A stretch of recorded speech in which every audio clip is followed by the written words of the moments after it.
Di sebuah kamar kos sederhana, di sudut kota yang sibuk, Maya duduk di lantai dengan punggung bersandar pada tembok. Hujan di luar menambah sunyi ruangan. Hanya sesekali suara air menetes dari genting yang bocor menemani lamunannya. Kamar itu sempit, tapi cukup nyaman bagi Maya untuk beristirahat setelah seharian bekerja. Namun malam ini pikirannya dipenuhi oleh satu nama, Raka. Raka adalah penghuni kamar kos di sebelahnya. Mereka sering bertemu tanpa sengaja di dapur bersama, di jemuran, atau di depan pintu kos saat keduanya terburu-buru ke tempat kerja. Awalnya mereka hanya saling mengangguk, lalu mulai bertukar senyum hingga akhirnya berbicara. Percakapan ringan itu lambat laun menjadi sesuatu yang Maya tunggu-tunggu setiap hari. Maya mengingat saat pertama kali Raka mengetuk pintu kamarnya. Saat itu, lampu di kamar kosnya mati, dan Maya kebingungan dengan kabel-kabel di saklar. Dengan senyuman yang santai, Raka menawarkan bantuan. "Biar aku coba ya, dulu di rumah sering benerin kayak gini," katanya sambil menggulung lengan bajunya. Dalam hitungan menit, lampu kembali menyala. Dan sejak saat itu, Maya merasakan ada cahaya lain yang mulai tumbuh di hatinya. Semakin sering mereka mengobrol, semakin Maya merasa nyaman. Raka selalu punya cerita tentang pekerjaannya di bengkel, tentang kampung halamannya, bahkan tentang cita-citanya membuka bengkel sendiri. Malam itu menjadi awal dari kisah yang selama ini hanya terpendam dalam hati mereka. Maya dan Raka duduk di depan pintu kamar Raka berbagi cerita sambil sesekali menyeruput teh yang mulai mendingin. Hujan di luar masih turun, tetapi dinginnya tak terasa karena kehangatan yang mengalir di antara mereka. "Aku nggak tahu bagaimana caranya mulai ngomong soal ini," kata Raka sambil menggaruk tengkuknya, tampak gugup. "Tapi aku nggak bisa lagi pura-pura nggak merasakannya. Maya, aku suka sama kamu. Sudah lama, bahkan sebelum aku berani ngobrol banyak." Maya terdiam sejenak menatap wajah Raka yang terlihat tulus. Dia merasa dadanya berdegup kencang, tapi bibirnya melengkung membentuk senyuman kecil. "Kamu tahu nggak, Raka? Aku sering berharap kamu merasakan hal yang sama. Tapi aku takut berharap terlalu tinggi." Raka tersenyum, lega sekaligus bahagia.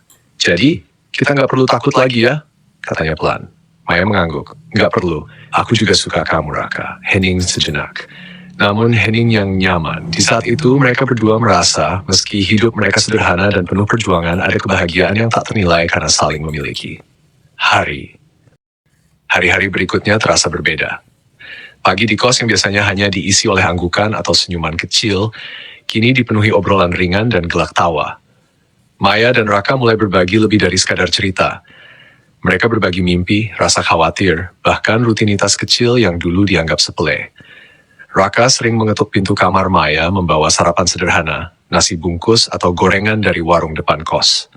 "Sarapan dulu biar semangat kerja," katanya, diiringi senyum khasnya. Sementara Maya sesekali mengundang Raka masuk, menawarkan secangkir kopi yang ia buat dengan penuh perhatian. Namun, tidak semua orang di kos mereka memandang hubungan itu dengan santai. Beberapa tetangga kos mulai berbisik-bisik, menilai kedekatan mereka.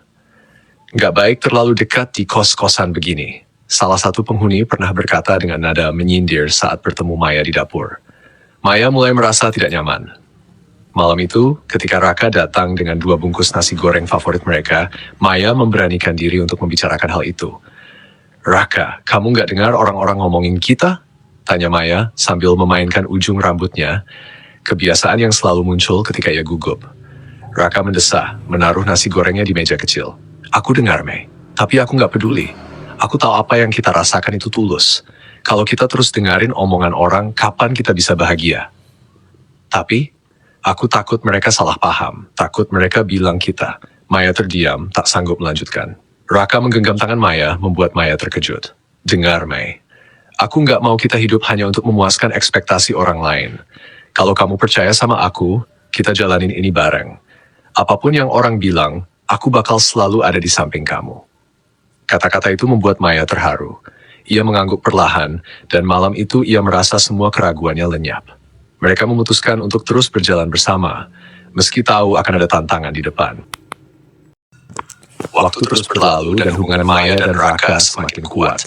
Mereka tetap menjalani hari-hari penuh perjuangan, saling mendukung satu sama lain. Maya mulai memberanikan diri mengirimkan cerpen-cerpennya ke media online, sementara Raka sibuk menyelesaikan renovasi bengkelnya. Pada suatu malam, Raka mengetuk pintu kamar Maya seperti biasa.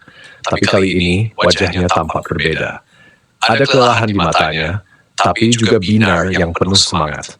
"Mei, aku butuh bantuanmu," katanya sambil menyerahkan selembar kertas lusuh. Maya membuka kertas itu dan melihat gambar rancangan sederhana, logo untuk bengkel Raka. "Aku pengen logo ini dipakai di depan bengkelku nanti.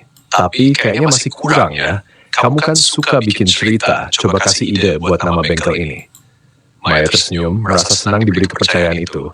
Ia memandang rancangan tersebut dengan saksama lalu berkata, "Bagaimana kalau kita beri nama Sekat?" Raka mengernyit bingung. "Sekat? Kok malah kayak nama tembok?" Maya tertawa kecil, lalu menjelaskan, "Sekat itu yang dulu ada di antara kita, sesuatu yang memisahkan. Tapi sekarang itu sudah nggak ada lagi. Jadi, nama ini bisa jadi pengingat bahwa setiap hambatan bisa dilewati kalau kita mau saling percaya." Raka terdiam sejenak, lalu tersenyum lebar. "Kamu selalu punya cara melihat sesuatu dari sisi yang beda. Oke, mulai sekarang, bengkelnya akan bernama Sekat. Terima kasih, Mei." Beberapa minggu kemudian, bengkel kecil itu resmi dibuka. Meskipun sederhana, Raka merasa bangga berdiri di depannya bersama Maya. Logo yang mereka desain bersama terpampang di depan pintu dengan nama yang kini terasa memiliki arti mendalam. Maya juga membawa kabar baik. Salah satu cerpen yang ia kirimkan diterbitkan di sebuah majalah lokal. Malam itu, mereka merayakan keberhasilan kecil masing-masing dengan makan malam di warung kaki lima favorit mereka. "Mei, kamu sadar nggak? Kita mulai semuanya dari nol. Tapi sekarang, pelan-pelan mimpi kita mulai terwujud," kata Raka sambil menatap Maya dengan penuh rasa syukur. Maya tersenyum, menahan haru. "Iya, semua ini karena kita saling percaya, Rak. Kamu membuat aku merasa bahwa segala sesuatu mungkin, bahkan dari tempat sesederhana kamar kos." Hidup mereka mungkin tidak sempurna, tapi mereka bahagia dengan segala keterbatasan. Kamar kos kecil itu kini tinggal kenangannya, tapi cinta yang tumbuh di sana akan selalu mereka bawa kemanapun mereka pergi. Mereka tahu perjalanan masih panjang. Namun, selama mereka berjalan bersama, ada sekat yang tidak bisa mereka hancurkan.